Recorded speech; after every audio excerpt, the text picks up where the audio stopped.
Hi, எல்லாருக்கும் நமஸ்காரம்.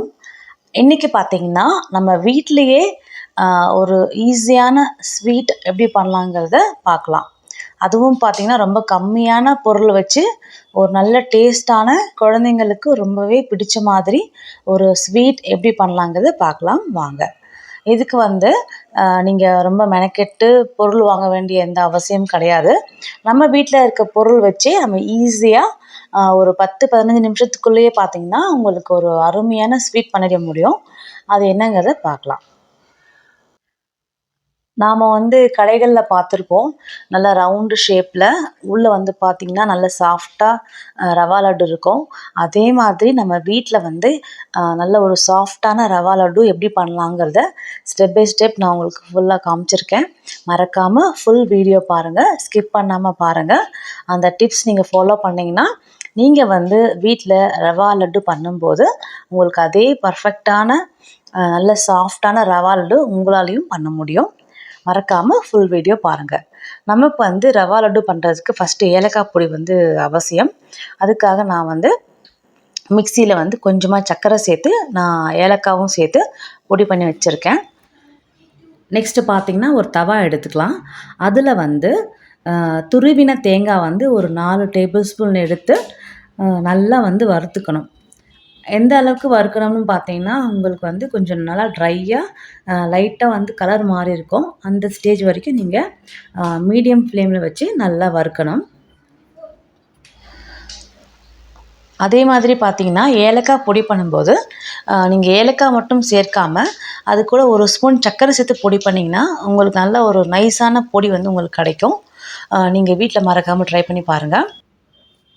நாம் வந்து பார்த்திங்கன்னா இன்றைக்கி ஃப்ரெஷ் தேங்காய் யூஸ் பண்ணியிருக்கோம். அதுக்கு பதில் கொப்பரை தேங்காய் இருந்தால் நீங்கள் அதுவுமே யூஸ் பண்ணிக்கலாம். அது யூஸ் பண்ணும்போது பார்த்திங்கன்னா உங்களுக்கு வந்து ஒரு 10 நாள் வரைக்கும் கெடாமல் இருக்கும். இப்போ தேங்காய் பாருங்கள் நல்லா வறுபட்டு இருக்குது, நல்லா உதிரியாக வந்திருக்கு. இந்த ஸ்டேஜில் நம்ம எடுத்து தனியாக வச்சிடலாம். அதே மாதிரி நான் சொன்ன மாதிரி மீடியம் ஃப்ளேமில் வச்சு நீங்கள் ஃப்ரை பண்ணுங்கள். இல்லைன்னா ஹை ஃப்ளேமில் வைக்கும்போது பார்த்திங்கன்னா கருகி போக சான்சஸ் இருக்குது. அதனால் மறக்காமல் மீடியம் ஃப்ளேமில் வச்சு நீங்கள் ஃப்ரை பண்ணுங்கள். தேங்காய் வந்து பார்த்திங்கன்னா நல்லா வறுபட்டுருக்கு, தனியாக எடுத்து வச்சிடலாம். நெக்ஸ்ட்டு பார்த்திங்கன்னா நான் வந்து சர்க்கரையை வந்து பொடி பண்ணி எடுத்துக்க போகிறேன். சர்க்கரை அளவு பார்த்திங்கன்னா 1 கப் ரவைக்கு வந்து 1 கப் சர்க்கரை வந்து கரெக்டாக இருக்கும். நம்ம வந்து பொடி பண்ணி யூஸ் பண்ணும்போது உங்களுக்கு ஈஸியாக வந்து பைண்டிங் கிடைக்கும். நமக்கு ஈஸியாக வந்து உருண்டை வரும். அதுக்காக தான் நாம் வந்து பார்த்திங்கன்னா சர்க்கரையை பொடி பண்ணி எடுத்துக்கிறோம். நான் வந்து இன்றைக்கி இந்த கிளாஸில் வந்து 1 கிளாஸ் ரவை எடுத்திருக்கேன். அதே கிளாஸில் பார்த்திங்கன்னா 1 கப் சர்க்கரை எடுத்து பொடி பண்ணி எடுத்துக்கலாம். நெக்ஸ்ட்டு பார்த்திங்கன்னா ஒரு கடாய் எடுத்துக்கலாம்.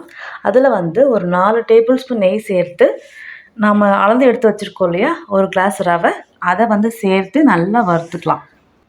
அதே மாதிரி ரவையோட பச்சை வாசனை போகிற அளவுக்கு நீங்கள் நல்லா வறுக்கணும். நீங்கள் எந்த அளவுக்கு நெய்யில் வறுக்குறீங்களோ அந்த அளவுக்கு உங்களுக்கு ரவா லட்டு டேஸ்ட் ரொம்ப நல்லாயிருக்கும். அளவும் பார்த்திங்கன்னா உங்களுக்கு வந்து 1 கப் ரவைக்கு வந்து 1 கப் சர்க்கரை வந்து சரியாக இருக்கும். நீங்கள் ஜாஸ்தியாக சேர்க்கும்போது பார்த்திங்கன்னா ரொம்ப திகட்டுற மாதிரி இருக்கும். அதனால் நீங்கள் எந்த கப்பில் நீங்கள் மெஷரிங் கப் யூஸ் பண்ணுறீங்களோ அந்த கப்பில் 1 கப் ரவைக்கு 1 கப் சர்க்கரை எடுத்திங்கன்னா கரெக்டாக இருக்கும். அதே மாதிரி சர்க்கரையை வந்து நேராக சேர்க்காமல் நான் முன்னாடி சொன்ன மாதிரி தூள் பண்ணி சேர்க்கும்போது பார்த்திங்கன்னா உங்களுக்கு நல்ல பைண்டிங் கிடைக்கும்.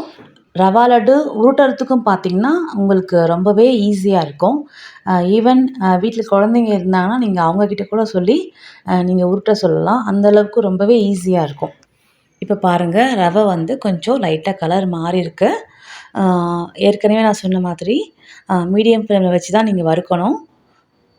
கொஞ்சம் டைம் எடுத்தாலும் உங்களுக்கு வந்து அந்த ரிசல்ட் வந்து ரொம்ப கரெக்டாக உங்களுக்கு கிடைக்கும். அதனால் மீடியம் ஃப்ளேமில் வச்சு நல்லா வறுங்க. இதில் மெயின் ஸ்டெப்பே பார்த்திங்கன்னா உங்களுக்கு இந்த ரவை வந்து நெய்யில் வறுப்படுற ஸ்டெப் தான் ரொம்பவே இம்பார்ட்டண்ட். நீங்கள் எந்த அளவுக்கு அந்த நெய்யில் சேர்த்து நல்லா வறுக்குறீங்களோ அந்த அளவுக்கு வந்து டேஸ்ட் ரொம்பவே நல்லாயிருக்கும். நிறைய பேர் பார்த்திங்கன்னா ரவா லட்டு பண்ணும்போது ரவையை வந்து பொடி பண்ணி சேர்ப்பாங்க. உங்களுக்கு வந்து ரியல் ரவா லட்டு டேஸ்ட் கிடைக்கணும்னா இந்த மாதிரி முழு ரவையை நெய்யில் வறுத்து நீங்கள் சேர்த்து செஞ்சு பாருங்கள். அந்த டிஃப்ரென்ஸ் உங்களுக்கு நல்லாவே தெரியும். நான் வந்து பார்த்தீங்கன்னா, இன்றைக்கி வந்து ஒரு 300 கிராம் அளவுக்கு ரவை எடுத்திருக்கேன். அதே அளவுக்கு பார்த்தீங்கன்னா, சர்க்கரையும் எடுத்திருக்கேன். அந்த 300 கிராம் ரவைக்கு வந்து பார்த்தீங்கன்னா, ஒரு 4 டேபிள் ஸ்பூன் நெய் சேர்த்துருக்கேன். சப்போஸ் உங்களுக்கு நெய் தேவைப்பட்டா, நீங்க இன்னுமே கொஞ்சம் சேர்த்துக்கலாம். இப்ப பார்த்தீங்கன்னா, ரவை வந்து நல்லா வறுபட்டாச்சு. நம்ம வந்து ஸ்டவ் ஆஃப் பண்ணிடலாம். நெக்ஸ்ட்டு பார்த்தீங்கன்னா, நம்ம வந்து 1 கப் அளவுக்கு சர்க்கரை பொடி பண்ணி வச்சுருக்கோம் இல்லையா? அதுவும் சேர்த்து நல்லா நம்ம கலந்துக்கலாம். இந்த ரவையோட சூட்லேயே பார்த்தீங்கன்னா, நம்ம வந்து சர்க்கரை சேர்க்கும்போது, உங்களுக்கு ஈஸியா நல்லா மிக்ஸ் பண்ண முடியும். அதே மாதிரி நம்ம ஏற்கனவே தேங்காய் வறுத்து எடுத்து வச்சுருக்கோம் இல்லையா? அதுவுமே நம்ம சேர்த்து நல்லா மிக்ஸ் பண்ணிக்கலாம். இது கூடவே சைடில பார்த்தீங்கன்னா, நான் வந்து கொஞ்சமா நெய் சேர்த்து முந்திரியும், திராட்சையும் சேர்த்து நான் வறுத்து எடுத்துக்கிறேன். அதையும் சேர்த்து நம்ம நல்லா மிக்ஸ் பண்ணிக்கலாம். நீங்க வந்து வீட்ல ரவா லட்டு பண்ணும்போது, இதே மாதிரி முந்திரி, திராட்சைய நெய்யில வறுத்தும் சேர்க்கலாம். இல்லைன்னா டைரக்ட்டா நீங்க அப்படியே மாவோட, அதாவது ரவையோட சேர்த்து நீங்க அப்படியேவும் நீங்க உருண்டை பிடிக்கலாம். நெக்ஸ்ட்டு பார்த்தீங்கன்னா, நம்ம வறுத்த முந்திரி, திராட்சையும் சேர்த்து நல்லா மிக்ஸ் பண்ணிக்கலாம். நெக்ஸ்ட்டு பார்த்தீங்கன்னா, வாசனைக்காக நாம வந்து இன்றைக்கி ஏலக்காய் பொடி சேர்க்க போறோம். அதுவும் சேர்த்து நல்லா மிக்ஸ் பண்ணிக்கலாம். நான் வந்து திரும்பவும் சொல்றேன். இதில வந்து நம்ம வறுத்த ரவை சேர்த்துருக்கோம். அதே மாதிரி சர்க்கரை சேர்த்துருக்கோம். வறுத்து எடுத்த தேங்காய் சேர்த்துருக்கோம். முந்திரி, திராட்சை வறுத்து சேர்த்துருக்கோம். லாஸ்ட்டா வந்து ஏலக்காய் பொடியும் சேர்த்துருக்கோம். இப்போ பார்த்தீங்கன்னா, நம்மளோட ரவா லட்டு மிக்ஸிங் வந்து ரெடியா இருக்கு. இது கூட பார்த்தீங்கன்னா, நாம வந்து கொஞ்சமா பால் சேர்க்க போறோம். பால் வந்து கொஞ்சம் லைட்டா சூடா இருக்கணும். ரொம்ப சூடா இருக்கணும்னு அவசியம் கிடையாது. லைட்டா ஒரு மிதமான சூடு இருந்தா போதும். இப்போ அந்த பால் வந்து கொஞ்சம் கொஞ்சமா சேர்த்து, நம்ம கரெக்டான கன்சிஸ்டன்சி வர வரைக்கும் மிக்ஸ் பண்ண போறோம். பால் சேர்க்கும்போது பார்த்தீங்கன்னா, உங்களுக்கு வந்து ஈஸியா உருண்டை பிடிக்க வரும். அதே மாதிரி பால் சேர்க்கறதால உங்களுக்கு சீக்கிரமே கெட்டு போகும்னு நீங்க பயப்பட வேண்டிய அவசியம் கிடையாது. நீங்க வந்து ஒரு 3 நாள் வரைக்கும் நீங்க இத வந்து வச்சிருந்து சாப்பிடலாம். இதுவே நீங்க கொப்பரை தேங்காய் யூஸ் பண்ணி பண்ற மாதிரி இருந்தா 10 நாள் வரைக்குமே உங்களுக்கு கெடாது. நீங்க தாராளமா வச்சிருந்து சாப்பிடலாம். இப்ப பாருங்க நல்லா எல்லாமே மிக்ஸ் ஆகி வந்திருக்கு. நம்ம சேர்த்த பாலு, சர்க்கரை, ரவை எல்லாம் நல்லா ஒண்ணா சேர்த்து உங்களுக்கு உருண்டை பிடிக்கிற அளவுக்கு கரெக்டான கன்சிஸ்டன்சி வந்திருக்கு. இப்போ வந்து நெக்ஸ்ட் நம்ம உருண்டை பிடிக்க ஆரம்பிச்சிடலாம். நெக்ஸ்ட்டு பார்த்தீங்கன்னா, உங்களுக்கு வந்து எந்த சைஸில் உங்களுக்கு ரவா லட்டு வேணுமோ, அந்த அளவுக்கு நீங்கள் மாவு எடுத்து, அந்த சைஸில் நீங்கள் உருண்டை பிடிச்சிக்கலாம். பாருங்கள் எவ்வளவு ஈஸியாக வந்து உங்களுக்கு உருண்டை பிடிக்க முடியுது. இதே மாதிரி பேலன்ஸ் இருக்க மாவையும் பார்த்தீங்கன்னா, உங்களுக்கு வந்து எந்த சைஸில் வேணுமோ, அந்த சைஸில் நீங்கள் உருண்டையா பிடிச்சிட்டு எடுத்துக்கலாம். இது வந்து பார்த்தீங்கன்னா, உங்களுக்கு ரொம்பவே சாஃப்ட்டா இருக்கும். நீங்க ஈவன் 2ண்ட் டே, 3ர்ட் டே எடுத்து பார்த்தா கூட பார்த்தீங்கன்னா, உள்ள வந்து ரொம்பவே சாஃப்ட்டா இருக்கும்.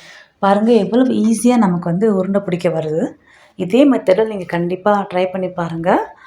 ஒரு பெர்ஃபெக்ட் ரிசல்ட் உங்களுக்கு கிடைக்கும். ஈவன் பிகினர்ஸ் கூட பார்த்தீங்கன்னா, மறக்காம ட்ரை பண்ணுங்க. ஃபர்ஸ்ட் அட்டெம்ப்ட்லயே வந்து உங்களுக்கு 100% ரிசல்ட் கிடைக்கும்.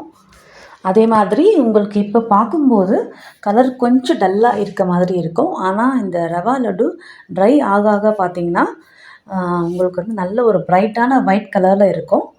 உள்ளேயுமே பார்த்தீங்கன்னா, உங்களுக்கு ரொம்ப சாஃப்ட்டா இருக்கும். நான் வந்து என்னோட நம்பர் வந்து டிஸ்கிரிப்ஷன்ல குடுத்துருக்கேன். உங்களுக்கு இந்த மாதிரி பக்ஷணம் ரெக்யர்மெண்ட்ஸ் இருந்தாலோ, இல்லைன்னா வீக் டேஸில், வீக்கெண்ட்ஸில் ஏதாவது ஃபுட் சப்ளை தேவைப்பட்டாலோ மறக்காமல் காண்டாக்ட் பண்ணுங்க. இந்த ரெசிபி மறக்காமல் ட்ரை பண்ணுங்கள். ட்ரை பண்ணி பார்த்துட்டு உங்களோட ஃபீட்பேக்கை மறக்காமல் கமெண்ட் செக்ஷனில் சொல்லுங்கள். மறக்காமல் சப்ஸ்கிரைப் பண்ணுங்கள். உங்களோட ஃப்ரெண்ட்ஸ் அண்ட் ரிலேட்டிவ்ஸ்க்கு ஷேர் பண்ணுங்கள். தேங்க்ஸ் ஃபார் வாட்சிங். Keep supporting me. Thank you so much.